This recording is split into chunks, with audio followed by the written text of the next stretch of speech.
Après avoir terminé l'installation du système d'exploitation Windows Server 2016, on a quelques étapes de préparation avant de pouvoir configurer notre domaine. Donc, la première des choses, vu qu'on a plus qu'une carte réseau, on va identifier nos cartes réseau en les renommant. Deuxième chose, on va donner une adresse IP fixe à notre carte réseau liée au réseau interne.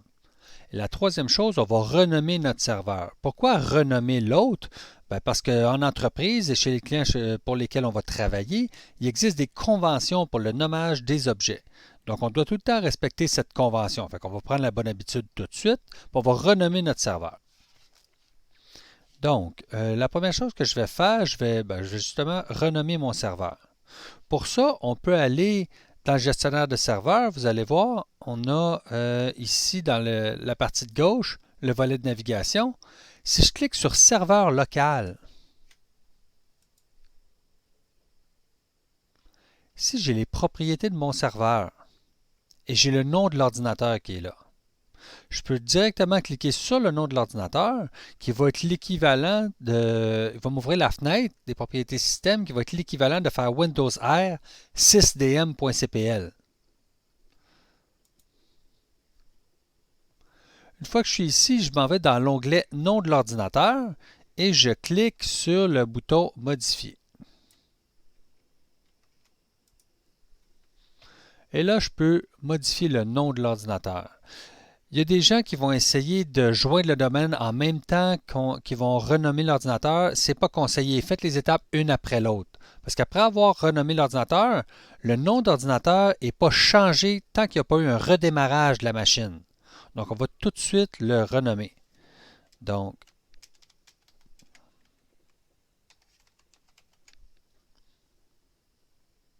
j'ai donné un nom à mon ordinateur qui va avec la demande de mon client.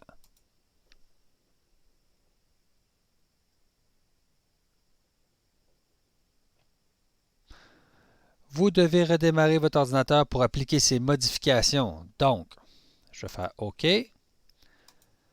À la fenêtre qui est ici, je ne vais pas tout de suite redémarrer. Je vais terminer toute ma préparation, puis ensuite je vais redémarrer. Fait redémarrer ultérieurement. Ensuite, on a dit qu'on allait lui donner une adresse IP fixe et qu'on allait identifier nos cartes réseau. Pour ça, Windows R ncpa.cpl qui va ouvrir les connexions réseau. Voilà, je les ai ici. Une autre façon d'y accéder, toujours dans le serveur local, dans mes propriétés de mon serveur, regardez, j'ai deux cartes réseau ici. Ethernet et Ethernet 2. Si je clique sur n'importe lequel des deux, ça m'amène dans les connexions réseau. Voilà. Là, je ne sais pas laquelle est ma carte réseau que j'ai configurée sur le réseau interne et laquelle j'ai configurée sur le NAT. Une façon de le savoir, c'est de désactiver une des deux cartes réseau. Il y en a une des deux qui est en NAT, donc qui me donne l'accès à l'Internet. Je vois en bas ici que j'ai accès à l'Internet. Je vais désactiver ma première carte réseau, désactiver. J'ai plus d'accès à l'Internet. J'ai un petit triangle jaune. Ça m'arrive quand je désactive ma première carte réseau. Je vais désactiver la deuxième à la place. Donc, réactiver la première carte réseau, je vais désactiver la deuxième. En désactivant ma deuxième, remarquez, il n'y a pas d'effet sur ma connexion réseau en bas à droite.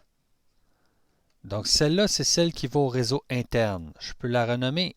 Donc, elle ne reçoit pas de DHCP. Ce n'est pas celle qui est au NAT. Donc, je vais l'appeler interne. Je peux la réactiver tout de suite. Et je vais renommer l'autre externe. Voilà. Maintenant, je dois donner une adresse IP fixe à ma carte réseau interne, qui est la carte réseau qui va servir à communiquer sur le LAN.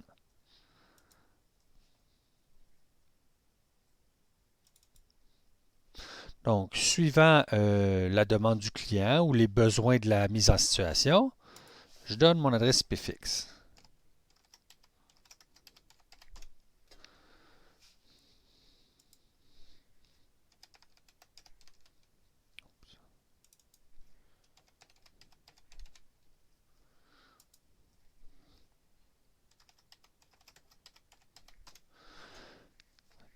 Remarquez, j'ai pas mis de passerelle par défaut parce que dans ce scénario, on va activer les services de routage. Le serveur va servir de routeur.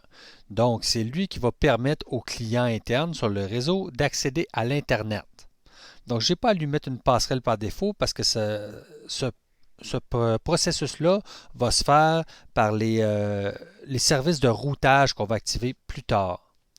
Remarquez que j'ai aussi mis le DNS, par exemple. Je l'ai mis lui-même en tant que DNS parce que lorsqu'on va activer les services Active Directory, on va aussi mettre le DNS.